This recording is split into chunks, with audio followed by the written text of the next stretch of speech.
Pozdrav svima i dobrodošli na kanal Repeticije hrvatski jezik. Danas se obilježava Međunarodni dan pasa vodiča.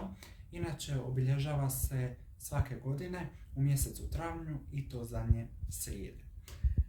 Mi ovdje nećemo pričati o tome kada je ovaj dan ustanovljen, zašto je ustanovljen, koga je ustanovio, kako se obilježava diljem svijeta, već ćemo s jezične strane pogledati riječ pas.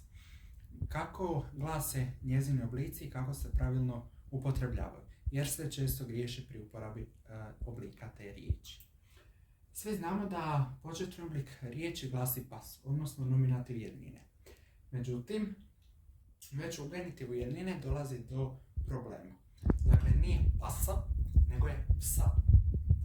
Dativ glasi psu, znači nije pasu. Akusativ glasi psa, a nije pasa. Vokativ glasi pse, s tim da može i oblik psu. Lokativ kao i dativ psu i instrumental psom. Ako pogledamo množinu, nominativ množine glasi psi. Nisu pasi, nego su psi.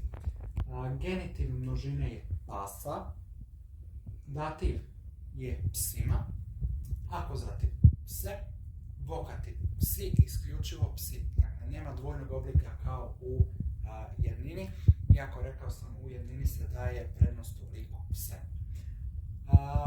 Lokativ i instrumental kao i dativ imaju isti oblik koji glasi psima.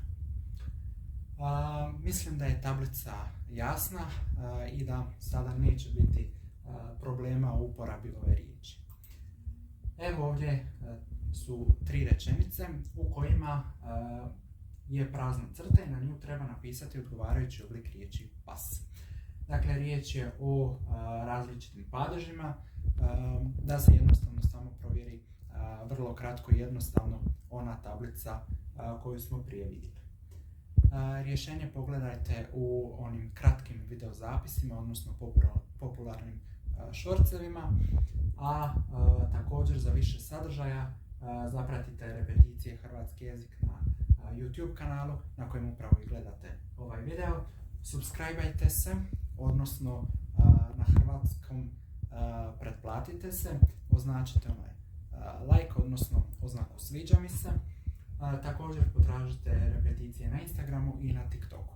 Nadam se da vam je ovo koristilo i do slušanja.